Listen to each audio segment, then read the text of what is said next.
Coming up on Tech News today, LinkedIn loses almost half its value in one single day.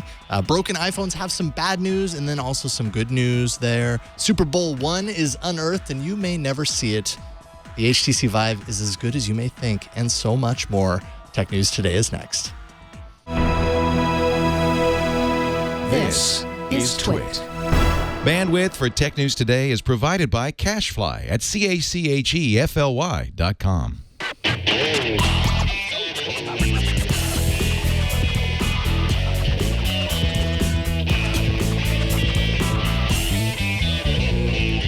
This is Tech News Today, episode 1444, recorded Friday, February 5th, 2016.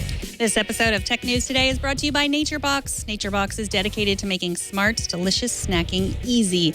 They have over 100 ridiculously delicious snacks that get delivered directly to your doorstep. Visit naturebox.com/twit to get 50% off your first box now. And by FreshBooks, the super simple cloud accounting software that's giving thousands of freelancers and small businesses the tools to save time billing and get paid faster. Try it free at freshbooks.com/TNT. Hello and welcome to Tech News Today. This is the show where we talk about all the tech news with people who are passionate about technology. I am Megan Morrone. And I am Jason Howell. And boy, it was kind of a slow news day today, would you say? It was. You kind of feel that way? Yeah, I kind of feel like, well, some editors might say a slow news day is we didn't work hard enough, but I don't agree with those people. We worked very hard. We worked our tails off. We did. And we have no more tails. I mean, we found stuff. We went digging. We dug all the corners around the studio, and we unearthed plenty of stories to talk about. So I think we'll be all right. Not to mention, we have a pretty awesome guy joining us today, Jeff John Roberts from Fortune. How's it going, Jeff? Real good, guys. Thanks for having me. Absolutely. It's fantastic to get you on. Tell people a little bit about kind of your beat at Fortune and what you write about mostly. I write about lawsuits and regulation. Unfortunately, since it's tech, these companies are always getting sued by someone or other or suing each other. And I write about intellectual property, privacy, lots of stuff that starts with a P. But for law and tech for short. Excellent. I think we have a little bit of that in today's stories. Yep. So let's get right to it. First and foremost, LinkedIn is apparently at the ropes, holding on as it takes a beating after it announced its earnings today, which is kind of surprising when you hear the beginnings here. LinkedIn actually beat expectations on earnings as well as revenue for Q4 of 2015. It's its guidance, its forward kind of looking guidance that's less promising. That hit pretty far below what the expectations were set at. And with that, stock tanked 40%. Almost lose. I mean, seriously, like in one day, you lose almost half the value of the company. LinkedIn's worst day ever since going public in 2011. Not a good start for the day. Not a good start for the weekend, let's say, for people working at LinkedIn right now. No, I mean, I don't really follow LinkedIn. We talked about this. It's When I look for a job, I do. But as a company, it's been around for so long. But it does seem to be like, I guess their user growth is really going in the wrong direction. What do you think, Jeff? LinkedIn, I always thought was sort of invulnerable because they have the three revenue streams. I mean, they've got for headhunters use it. So there's a premium thing for job services, and then advertisements too with the content. But also, I hate LinkedIn. There's other social networks that I like to go on. I like Twitter, I like Facebook, I like Snapchat. But the user experience on LinkedIn has always been awful. And maybe, just maybe, it's caught up to them. I don't know. Do you guys enjoy LinkedIn? I don't know. It's one of those services that I'm on and that I use primarily because I think I need to be on it and use it every once in a while, but it's not something I check every day. I mean, I'm happily employed, and maybe that's a big part of it is that LinkedIn is very essential for certain business, for certain career. Like I had a friend that was in town a couple of weeks ago. She works in marketing. And I mean, she was telling me how essential LinkedIn is to that business. And, it's just a primary part of how you find a job and how you stay connected with people and all that kind of stuff. Whereas, speaking of what we do, it's like a lot less important. And so I don't know if maybe that, that's part of what's kind of holding it back is that it's really, there are certain people that it applies wholly to. And then there are other people that it's way less important to their existence, essentially. Right, and the user experience, you bring that up. I mean, I totally agree with you. They have done some really weird things. I mean, of course, everyone always jokes about someone has looked at your profile on LinkedIn, those ridiculous emails that we got forever, or any time you went and updated anything, like it would spam all of your contacts, which was just horrible. And also just it has a slightly creepy side to it, where you can't actually see who looked at your profile, which I think in this day and age, those are really sort of old-fashioned kind of things that you think that they would know better at this point. So I think you're right. Maybe that's just catching up to them. But also, it's an editorial platform. Remember the story a couple years ago is you'd have all these influencers and you'd go there to start your day and use it as a place to read and have fun on. And a lot of people, including those that work there, have said just their design and the user experience, if you wanted to go there for editorial stuff, is awful. And I really agree. It's just... But since they had the monopoly for so long, I guess they assumed they could get away with it. But maybe now it's caught up to them. Well, it's interesting that you had mentioned their ad network as one of their three kind of driving forces. LinkedIn's also shutting down its ad network. Basically, this is something that began a year ago. It had purchased the ad tech firm Bezo. And so basically, they're just saying that the costs of managing that business just kind of weren't sustainable long term as it was scaling. And so they're going to kind of fold that ad tech into their sponsored ad content instead. So they're kind of peeling that back as well. And then finally, also announced today during their earnings call, and I just kind of had to feel bad for them. That's why I'm bringing them up, is Connectifier, a startup that LinkedIn announced it acquired during the earnings statement. You got to feel kind of rotten if you work for a company that is kind of, announced on the same day that all of this really bad news kind of hits the forefront. So poor people at Connectifier. I don't know. Maybe they're happy. I don't know. Maybe that'll be the thing to turn them around. Yeah, it's basically what is Connectifier. It's technology for recruiters for finding talent. So, I mean, obviously, if it's directly into what some people find is the kind of the upside for LinkedIn, their strength. So. Well, moving on, The Guardian reports that Apple has admitted that the dreaded Error 53 that can brick your iPhone, they've admitted to it, that it exists. So Apple officials say it's there by design and it's meant to protect you. Error 53 happens whenever someone tries to upgrade their phones to iOS 9 if they have previously had their Touch ID sensor, that's the home button, fixed by a third party. Now, Apple says the error, which has no warning and no fix, will permanently disable your phone.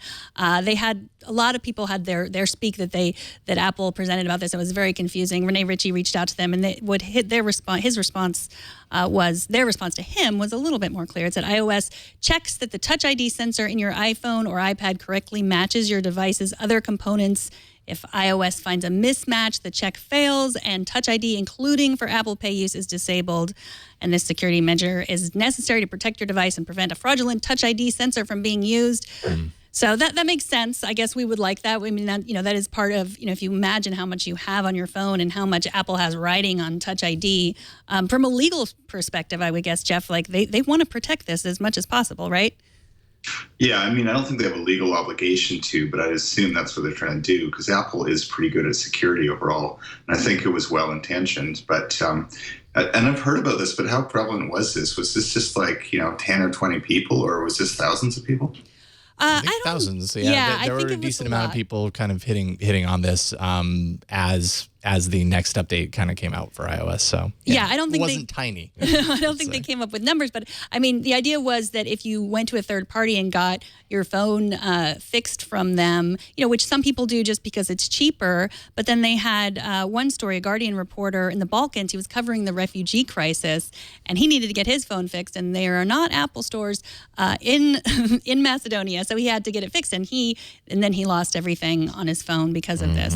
So, I mean, I thought it was interesting. I think to some extent the third party person fixing it is a little bit on the hook there. I mean, if they should know that, if someone comes and says my Touch ID isn't working, that they shouldn't mess with that because, you have to bring it to an Apple store. Otherwise, your phone's going to be bricked. I mean, they know now, hopefully. Yeah, I know where I got the thousands number. That's actually related to the iFixit website they have a specific page around Error 53. They've gotten 183,000 hits to that. So you have to imagine, like, I don't know what that translates into actual users having problems, but it seems like it's not insignificant. You can understand, though, like you said, you understand the intention here, not having some sort of a warning about it. Also, so that's kind of lame, but Apple has kind of historically not wanted you to necessarily fix your phones through third parties. So this could be kind of a backdoor way of saying, well, I told you so. Like, you have to come to us because, hey, isn't it convenient? This is,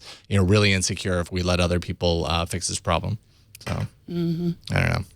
I know on Android, if you root Android, things like Android Pay will not work on a rooted device. So there's similar protection measures in there, but it's not quite the same. This seems like an overcorrection, possibly, maybe. I mean, Apple's always had their phones more locked down, than Android phones have been generally. So it does seem like, why does it have to completely lose everything? Like, you can't get it back. Yeah, I know. Why can't you get it back? Yeah. There should be some sort of recourse.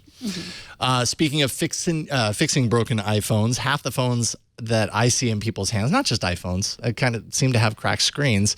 Well, Apple is planning to cater to those unfortunate souls by extending its iPhone trade-in program to compensate for iPhone users with cracked screens. Currently, the plan only allows for older iPhones to be traded toward purchase of a new device. This would be a credit for damaged displays, cameras, buttons. So they're kind of extending it a little bit further for damaged devices within reason, and to be given for iPhone 5S, 6, and 6 Plus. So anywhere between $50 to $250 worth of trade-in value for that. So good news for all the people that are cracking screens. It's now a reason to upgrade to the next device because Apple will hook you up, I suppose. They'll also offer plastic screen protectors and help you put them on the way out. Yes. I mean, show of hands, have we all tried to put on these screen protectors before? They are such a pain in the butt. Yeah, so that's good. Yeah, it's interesting because, Apple's really pushing us to upgrade. They have, the iPhone Forever plan. But, the secret behind that is if you break your phone or if you don't have that phone, if you lose it, it is no longer, you can't just walk in there and say, you gave me one last year, now give me another one. Like, you have to present that phone back to them. Yeah. So I think maybe this is just what they're saying. Like, well, we'll take damaged phones. Probably not for the same. You can't. It's not going to be a one-to-one trade, but they're offering us something. Sure. Well, according to a report from Mobile Syrup, BlackBerry is laying off around 1,000 workers. But they were telling the press that the number is much lower. Reporters at The Verge talked to representatives from BlackBerry who say that the layoffs affect approximately 200 employees in Canada and Florida. So BlackBerry, they have the BlackBerry Priv, which had some mixed reviews, but it's still coming out on all carriers. So it's not a failure necessarily. So but it's sad for the people that are laid off. But I don't know if do you think this signals, again, the end of BlackBerry? I don't know if it signals the end of BlackBerry, but it could signal kind of a focusing effort on their part. Like one big thing that they've been working on over the years is their own OS, their own operating system for BlackBerry devices. And now they're really kind of going in the direction of Android and seemingly becoming a lot more dedicated to this. This could just be, a sign of even further lessening their kind of reliance on updating and keeping up to date the BlackBerry 10 platform. What I want to know is what's going on with those Ryan Seacrest keyboards. Do you guys remember that? Yes, Typo. That was Typo. You plug into your iPhone, and then I think they won the patent case against Typo. And to me, I'm still waiting for that because that's the only time I think of BlackBerries. I still miss the keyboard. Yeah, that was the Typo. That's right. That was back in 2015 when the lawsuit basically stopped the sell of Typo. There it is. There it is. Yeah, I want that. You want that for your iPhone? Were you a BlackBerry? Yes. I presume you're not. I don't want to presume anything, Jeff. Are you a BlackBerry user now? No, I haven't seen one in the wild for years, but I do miss the keyboard. Yeah, Apple just taught me not to think about the keyboard anymore, like the physical keyboard. Just they put that bug in my brain that says you never had a physical keyboard on your phone. You don't need it. Well, the Priv seems to be doing okay. Like more and more, I'm seeing these reports of people that are basically saying like I gave it an actual honest honest to goodness chance, and I actually have really grown accustomed to having that keyboard back, having the BlackBerry experience back. BlackBerry just as a company just kind of seems like it's in a constant state of, rediscovering itself right now. And I don't know. I mean, you probably could have guessed that this was going to happen at some point, that they were going to have to kind of lay some people off, but I don't necessarily think it's doom and gloom. Mm-hmm. They just have to find, the big challenge if they do focus on Android is how do they compete? Because there are so many other Android manufacturers out there. Everybody's competing on the same space. BlackBerry definitely has its legacy in hardware and hardware keyboards and being really good from a security standpoint for businesses and all that kind of stuff. If they can figure that out, then they might actually have something. This just might be an effort to focus in on that. Twitter took to its blog today to illustrate what it's been doing to keep terror talk and extremist groups off of the social network. Some 125,000 ISIS-related accounts have been banned since mid-2015, says Twitter on their blog post, due to promotion. Well, they were banned because of promotion and threats of terrorist acts.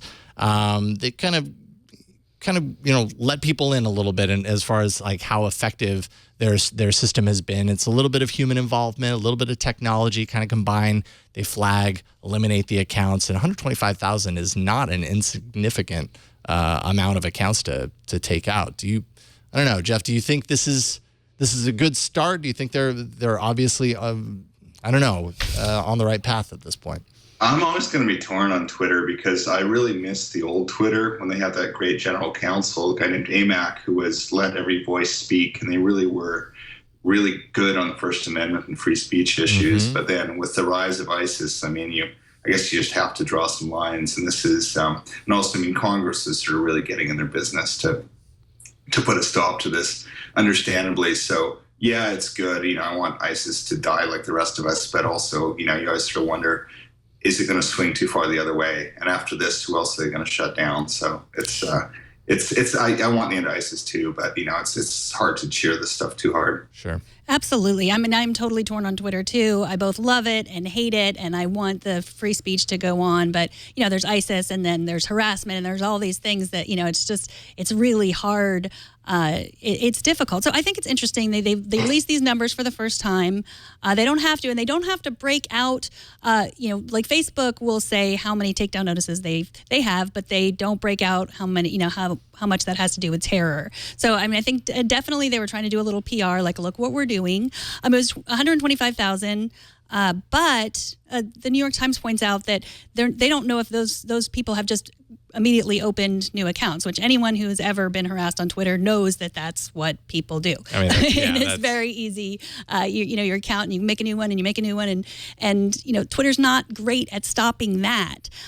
So it will be interesting, and I don't know how you're going to do it. An algorithm. Yeah, well, it depends on what the type of accounts are. Like a lot of these, from what I was gathering from the blog post, there are a lot of kind of like automated accounts that are kind of putting out constant messages that are very easy for like spam bots to detect, those types of patterns. So if it's an account like that opens up somewhere else and starts saying, spreading the same types of information, the types of patterns and everything like that, spam bots can effectively kind of hone in on those at least a little bit easier.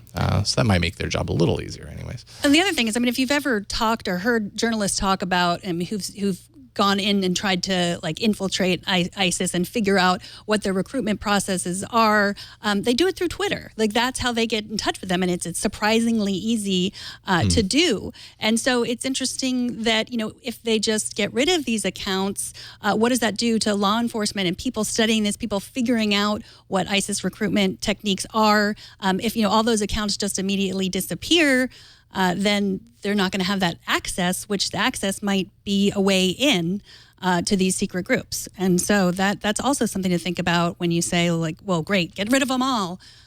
So, and there's also two things that we're talking about here, too. It's like these aren't the encrypted networks where, a lot of these Twitter accounts, you can't find the people, but you can see what they're tweeting. So that's different than what a lot of politicians say, like we need to get rid of these, encrypted networks. That's slightly different. That's something different, I think. And I don't know if Twitter really made that clear in their announcement today. Sure.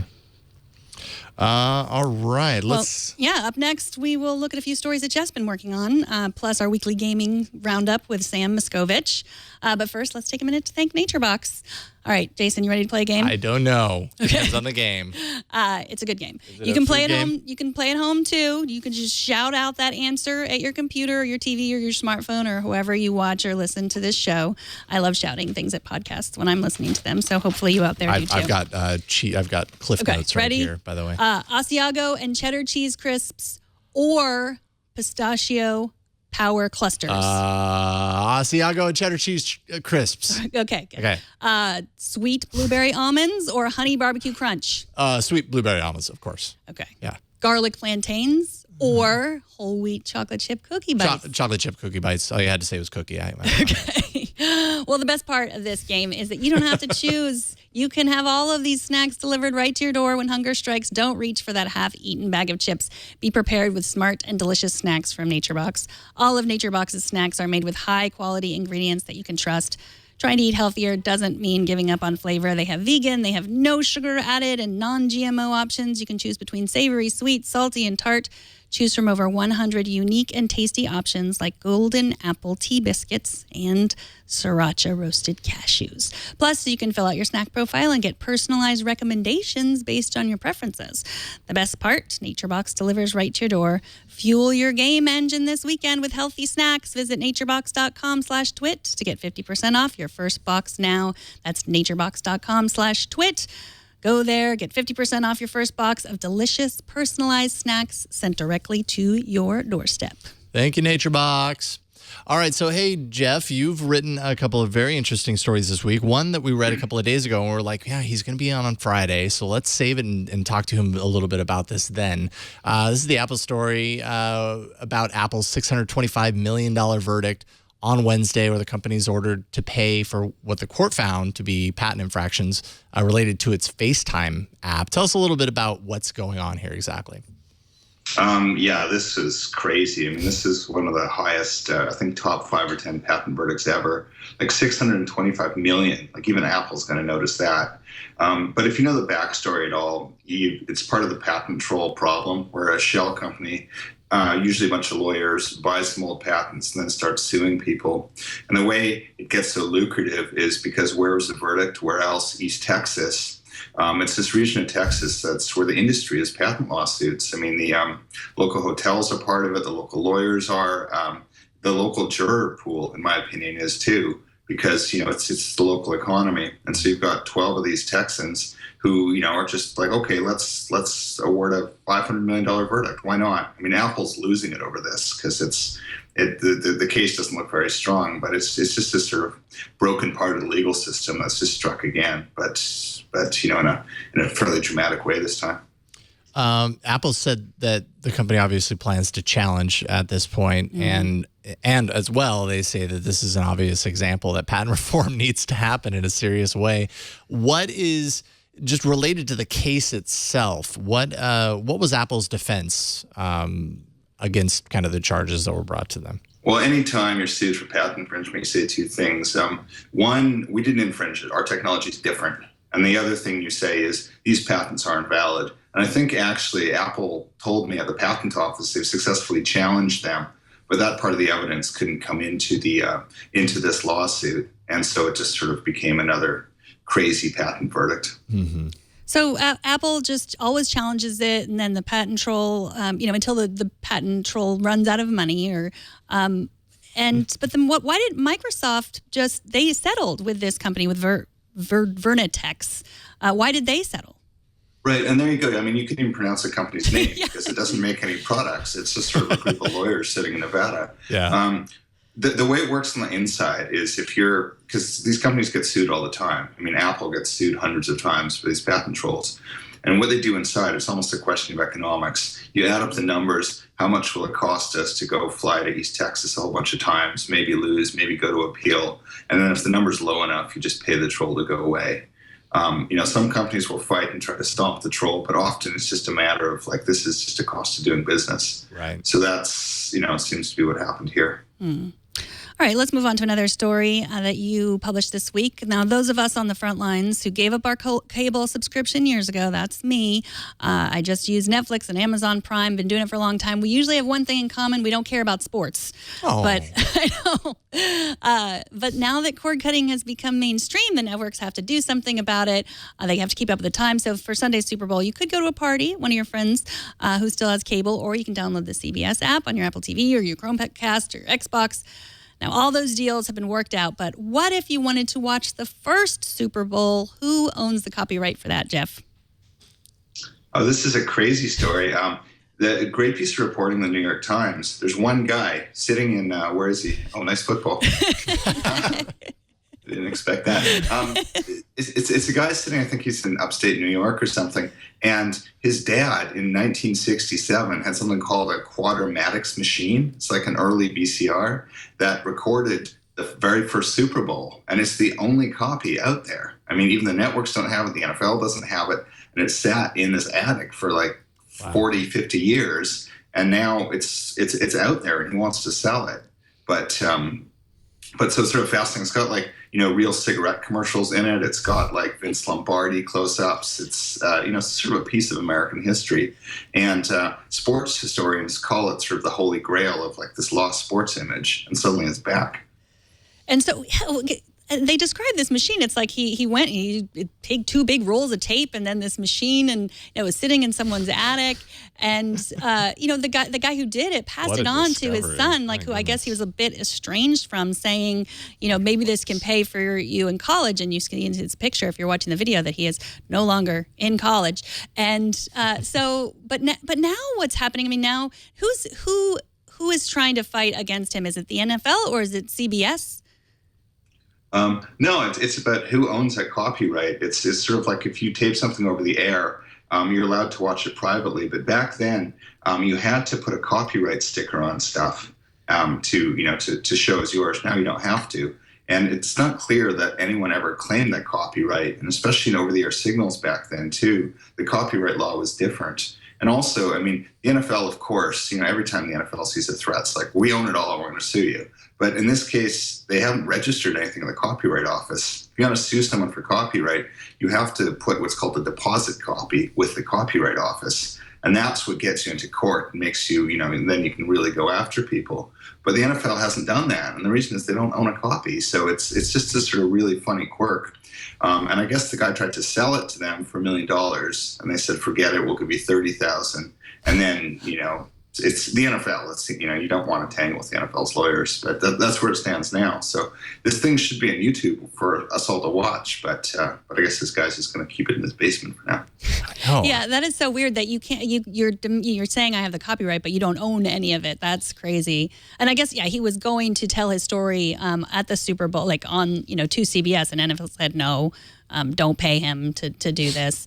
$1 million isn't that much for the NFL. I mean, seriously, just imagine how much money they could make after all this time, no one seeing, no one having access to this. And then suddenly everybody does. If the NFL paid $1 million up front, they'd make so much more than that off of this. It's really surprising that they stood their ground at $30,000. Yeah. It's kind of crazy. Mm-hmm.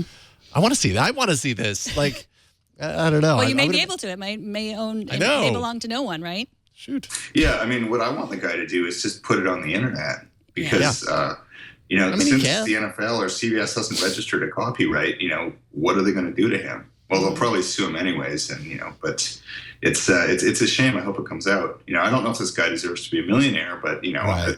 I agree with you, Jason, that $1 million is nothing for the NFL. So, but they spend teams spend money in way stupider ways than that. So. I mean, if it doesn't exist anywhere else, then great. That guy makes $1 million because he happened to be it's like kind of like winning the lottery. But everybody wins, right? So there you go. Yeah. Hey, Jeff John Roberts, I know you have to take off. Thank you so much for coming on and joining us for the show today. We really appreciate it. Tell people where they can kind of follow your work, what you're working on, all that kind of stuff online. Come check out Fortune's tech page. We got some great writers. We're building a bigger tech team, and you're going to see some other big names coming soon. So come check us out or follow me on Twitter if you like geeky copyright and patent stuff. But Jason, Megan, thanks so much for having me on the show. Absolutely. It's our pleasure. We'll have you back soon. Take care, Jeff. Cool. Take care, guys. Take care. All right, it's time for our weekly gaming check-in with Sam Machkovech from Let's Ars do it. Technica. Last week, we told you about a few of the HTC Vive games that Sam played, but we missed a few. Sam, are you there? I am here. Hello, hello. Happy Friday to y'all. Happy Friday. Friday to Thanks you. for coming on. So what is coming next to our VR goggles? Oh, goodness. Where do I begin? Do you want me to start with the one where you walk around a walk pit? Do you want me to talk about the paintbrush app? Do you want me to talk about mini golf? I want you to talk about the one that you did that stood above the rest that you said, oh my goodness, I see the future right now. I think we talked about the paintbrush last week. Didn't we talk a little bit about the paintbrush app? We did. Tiltbrush? Okay. Tiltbrush has been sort of cooking for a while. Google's been working on that. They picked up the team that's been working on that one. But it's really hard because the event I went to, which had a dozen demos at all, had so many different ones where every time I went, wow, it couldn't be topped, it got topped. Wow. But I would say at the top of my list, there's something called Audio Shield, which absolutely blew me away. Now, the team working on this one made something called Audio Surf, which took your MP3s and turned them into Guitar Hero-like levels. Meaning you didn't have to wait for someone to license Led Zeppelin or any of these other big acts to have that one. They unfortunately haven't released any video of their current project. So you get this kind of weird looking screen over there with a bunch of blue and orange stuff. But it's unbelievable in action. You take a song, you pick it, it starts loading it, and you look up and you see all these blue and orange orbs coming at you from the sky. And in your hands, because you're holding these little Wii-like remotes, blue and orange. And you have to punch the blue and orange globes that are coming down from the sky to the beat of the music. As the music gets more intense, the angle changes and the percussion changes and where you need to point at. Sometimes it's like 1, 2, 3, 4, 5 to the beat. Sometimes it's a little slower. It's very good. I was so impressed for something that's not even out yet to be so good at analyzing music to make that feeling happen. On the flip side, another game that really blew me away was called Hover Junkers, which is the first ever walk pit game, cockpit that you walk around.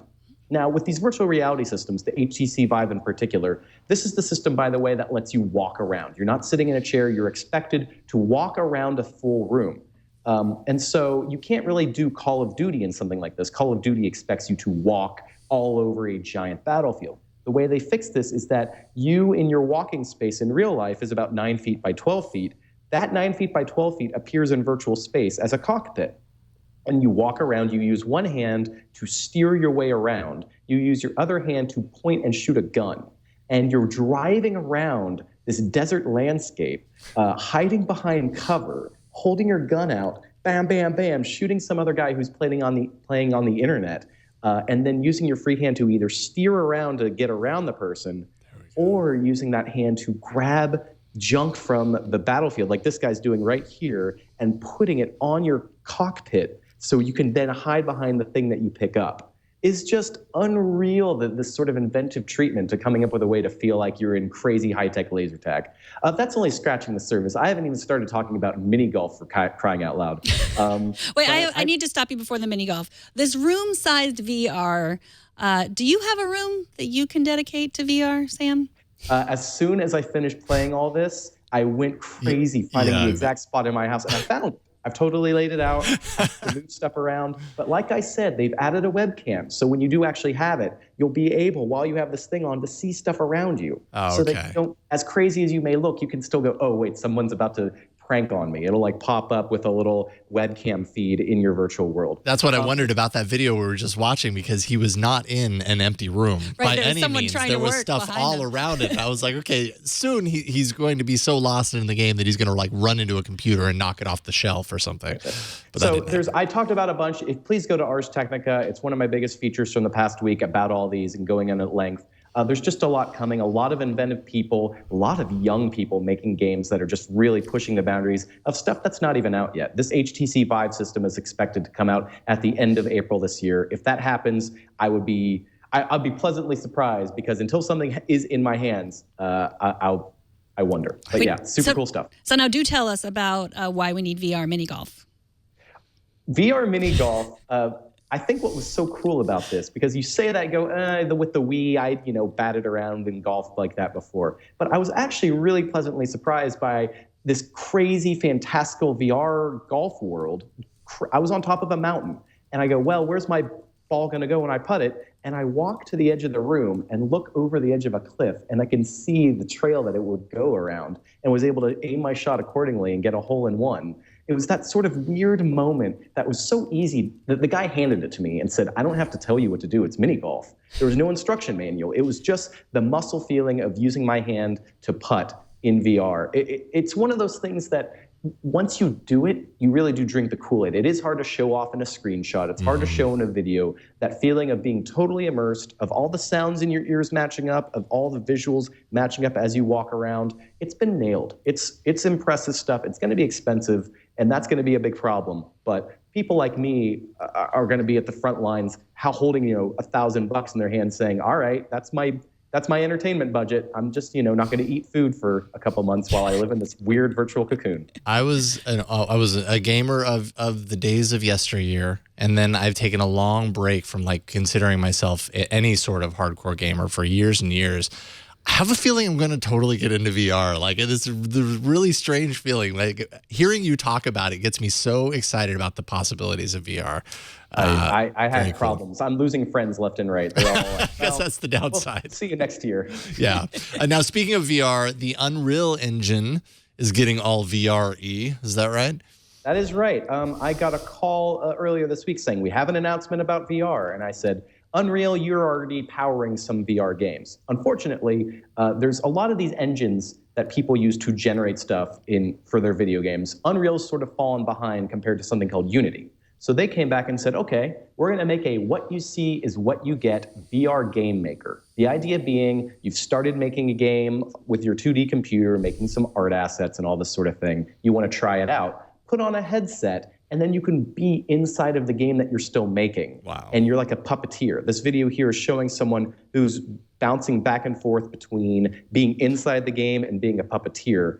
He looks kind of like a maniac if you watch him move his head around and his hands around. But he's so able to quickly grab stuff in 3D space and go, I need this to be here, I need it to be this size. He even can pull up a little virtual iPad to show for other menu commands and advanced options, so that while he's in the VR space, he doesn't have to return to the keyboard and mouse, that he can live in this VR space and feel what it's like to be in the virtual world he's creating. When I talk to the guys, this is from Epic Games. They've been making games forever, including the Gears of War series. They said that they already have totally bitten the VR bullet.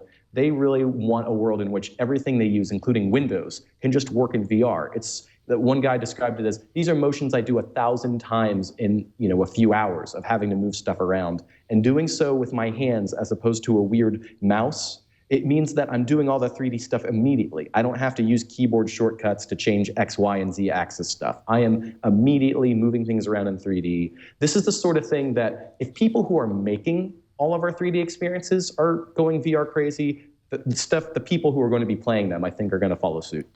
Yeah, well, watching this a little bit, I see a little bit of kind of like jitter with the controls. Absolutely. That would bug me over time. This is an earlier version, and actually one of the coolest things about the HTC Vive, the newer version, is that they've really done a lot to get that judder down. In fact, there's some sacrifices in order to get that judder effect away, because that's such a deal breaker. The experience I had, because that's with an older version, assuming they really do nail the judder, that's going to be a really crucial thing to making people love VR. It's pretty cool. So last week we talked about the release of The Witness by Jonathan Braid. It cost $40, which is a little steep. How did it do in its first week? He actually did a surprising thing and came out and told as many financial details as he could. Jonathan Blow made the game Braid in 2008, and this was sort of the beginning of the buy things online era. Before that, Best Buy was still a thing that people actually went to. The App Store was brand new at that point. And the idea of paying $15 for a game that didn't come in a box was sort of blowing people's minds. Now there's been sort of this race to the bottom, where if a game at the App Store costs more than $3, it can struggle to really show up on sales charts, no matter how big it is. Jonathan Blow came out and said, you know what, even though this is online only, even though I made it as a small indie team, I worked on it for 6 years, I'm going to charge $40 a pop. He says that in the first week of sales, it already outsold that 2008 game, which he said was a raging success. $5 million in revenue, over 100,000 copies. for a game that he said, all right, I'm going to charge $40 and see what happens. He also had a lot to say about piracy and about the ideas that games are often really pirated, but that people will still come out and buy. And he had actually worried about piracy before the game came out. As of now, that hasn't been a worry. And it looks like him coming out and saying, I can make something, price it at $40 and do well, may actually be a wake-up call for other game makers and app sellers who have been freaking out about the idea of selling stuff for too much. I could see this year being a big return to people stopping and adding value back to the prices of their things and saying, you want my game, you have to pay some money for it. Good. I like that a little better. A new strategy released this week improves upon previous sequels and kind of ramps up the style factor. Tell us a little bit about what to look forward to with XCOM 2. XCOM 2 launched this week, actually today. We happened to get a copy of it a couple of weeks ago. That was our critic, Rowan Kaiser. He's a huge fan of what to expect. There's a lot more cool stuff with the aliens in the game. I actually only got my copy today. Very excited about losing my entire weekend to it. But what you end up with is the tactical stuff that XCOM totally came back with a few years ago. It's just feels so huge. They really managed to add a really cool alien plot to this XCOM. I'm really into the customization you have with your squad mates. When I start talking about this, I feel like I'm sounding like a kid geeking out on, a little military tool set. So I worry about using a lot of the language and stuff. But basically, XCOM 2 is not a game for people who haven't necessarily played XCOM. That might be the biggest diss I might offer, is that you want to be sort of steeped in this love of X-Files style espionage, of military battling, of working with squad mates, of these really hardcore battles where when someone dies, they die forever. But if that kind of game sounds really good to you, there's a lot of game to dig into. We highly recommend it at Ars Technica. Get down with XCOM 2. Well, Sam, thank you so much, as always, for joining us. Yeah. And go to arstechnica.com and read all of his work. He reports on the games, just the love of them, the gaming culture, everything about gaming. It's amazing. And Sam is also at Sam Red on Twitter. Thanks so much for coming on. We'll see you next Friday. Thanks for having me. I'm going to go dive into some video games while everyone else talks about this bowl. It's a bowl, something? I don't know. I'm going to go fight aliens. That seems just as silly to me. So, you're going to go play Madden, aren't you? Yeah. Yeah, maybe. Okay, all right. All right, see you later, Sam. Thank you. All right. And thank you, Brian, for that. Excellent. Coming up, just what you've always wanted, a live stream of a computer beating someone at Go. No, seriously, this could be totally awesome. I think I want to watch this. But first, let's take a minute to thank FreshBooks. If you're a freelancer, you run a small business, chances are your least favorite part is kind of tearing through those receipts, trying to keep track of your expenses, creating, sending, formatting invoices, tweaking them to no end, tracking down customers who don't pay you on time. You got to hate that one. FreshBooks is the super simple cloud accounting software. It's giving thousands of businesses like yours the tools to save time billing and get paid faster. I've done my own invoices in the past. I know what life is like without FreshBooks. It's a pain. I got to find which template I'm going to use, craft it around my own needs. It almost always takes way longer than I really wanted it to because I've got other work to do. Then I have to get it to the right people and wait to get paid, wondering if I missed some critical step along the way. Not with FreshBooks. That's what FreshBooks does for you. Getting started on FreshBooks could not be easier. Even if you're not a numbers person. I'm not a numbers person. There you go. You'll be creating and sending invoices in minutes and get paid online right away with FreshBooks payments. You get paid up front, so now you can request a deposit in FreshBooks. No covering cost out of pocket or waiting until the end of a project to get paid. Plus, FreshBooks recently announced their new card reader so you can easily accept credit cards wherever business happens to take you, quickly, securely, right from your iPhone in less than a minute. FreshBooks card reader is EMV, that's chip card enabled, which is the new standard in the US. With their entirely redesigned iPhone app, you can actually conduct business anywhere you happen to be. You can send an estimate right after the handshake, send an invoice in seconds right on your phone. It's so easy to track all of your billable time, so you'll know exactly how long your projects actually take, and you can throw away that shoebox that you've been storing all those receipts in. Track expenses on the spot using your phone's camera. All of this allows you to focus on what you love the most, and that's growing your business, the most important part. You'll wonder why you didn't start with FreshBooks sooner. And finally, if you have questions, help is free forever, and you can always count on FreshBooks award-winning support rock stars to go above and beyond whenever you need a hand. So getting started is simple. It's totally free for 30 days. Go to freshbooks.com/TNT. Don't forget to enter Tech News Today in the How Did You Hear About Us section. Let them know that you heard about it by watching this show or listening to this show. And start your 30-day free trial today. We thank FreshBooks for supporting this episode of Tech News Today. All right, TNT's fan of the day is Chris Branch, who says, I'm an indie game developer, and you get a full monitor right above the code. That's right. We are important enough to get a full monitor right above the code so that his eyes don't have to go very far away from what he's focusing on. All he has to do is glance up and see us talking tech. That is dedication. He says, thanks for making it a great show. He also says his goal is to get his game into the App Arena, which is, another show that I do, to which I say, Chris, send it to arena@twit.tv and I will take a look.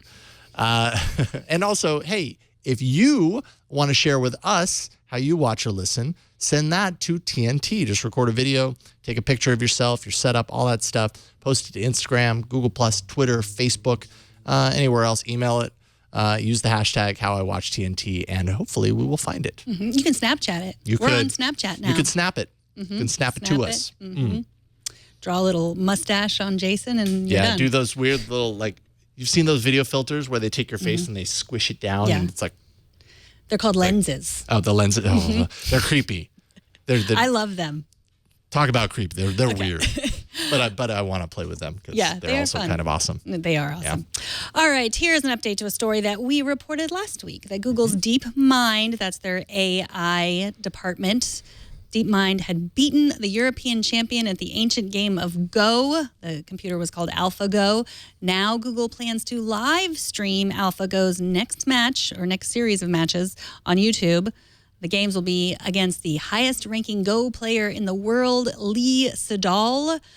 So this is interesting. So it's going to be live streamed, which I will assume that Google is doing that knowing that it's going to win, because that would be embarrassing for Google and DeepMind if they lost. You don't know. You're playing against a human. You don't know. This human might be just... he is he's the best Go player that's existed in the last 10 years. So he's really, really, really good. He's not the European champion. That's what we reported last time. Right. This is like a next step up. And what I'm realizing is Go and AI is kind of like in this weird world wrestling thing. Like, I call you out, AI, whatever this is called, Open Mind or whatever, or AlphaGo. There we go. AlphaGo, I choose you to a battle of Go. Yeah. Maybe a little less theatrical than world wrestling, but one can dream. Yeah, in case you missed the episode that we were talking about this, Go is way more complicated than chess. So, this is more like Kasparov versus, the Watson computer, rather than the one we reported last week was only the European champion. I will be watching it. Now, if Google does, if AlphaGo does lose, is that a sign to others that Google's AI project is just not up to snuff? I don't know. They also have to hand over $1 million, which is really nothing for them. But I don't know. it won't look good for them. But then also there's this idea that it is a little frightening for us whenever, we lose to, we humans. Whenever the best of the best race can't win against a robot. to a computer, it is scary for us. So I guess maybe that's what they're betting on. Yeah. Sundar Pichai did call out the victory of the last game at Google's, or Alphabet's rather, earnings report last week. So Google's kind of feeling pretty good about their AI right now. So it would be interesting to see if they actually ended up losing. Maybe we should have a Go standoff. You and I should play. I think it takes hours to play. Well, we got hours, right? Do we? No, we don't. After the show, we just hang around for hours. There we are now playing. That's what we usually do after the, no. They kind of just look, you know what they kind of look like to me? They kind of look like Mentos, and I just want to eat them. Sorry. I got a laugh out of Brian. Yay, I win. All right, that is it. And on that note, Do you have a Mento, by the way? Because I could really go for one. I don't have. Okay. I have a sriracha roasted cashew. Oh, that's a good. We should option. play Go with NatureBox next. Okay. Let's do that. All right, let's figure that out. Monday's guest will be Kurt Wagner from Recode. Kurt's awesome. It'll be great to get him on for a full episode. TNT records live every Monday through Friday at 4 p.m. Pacific, 7 p.m. Eastern, 12 a.m. UTC at twit.tv/live. You can be a part of the show by emailing us at tnt@twit.tv. Leave us a short voicemail at 260-TNT-SHOW. Send us a ton of email this week. I want to come back on Monday and just be like, oh, too many emails. Do that, please. You can also hit us up on Twitter at Tech News Today TV. And if you like us in your email, you can sign up for our regular missives at twit.tv/newsletter. Don't forget to subscribe to the show on your favorite podcast catcher too. All of the ways to subscribe are there on our show page at twit.tv/TNT. Join us on Facebook. That's facebook.com/technewstodaytv. Don't forget the TV on the end of that. Important. And on Twitter, I am at Megan Morrone. And I am at Jason Howell. Thanks to our live producer, Brian Burnett, and all the folks who help us make this show every single day. We will see you next Monday on another episode of Tech News Today. Have a good weekend, everybody.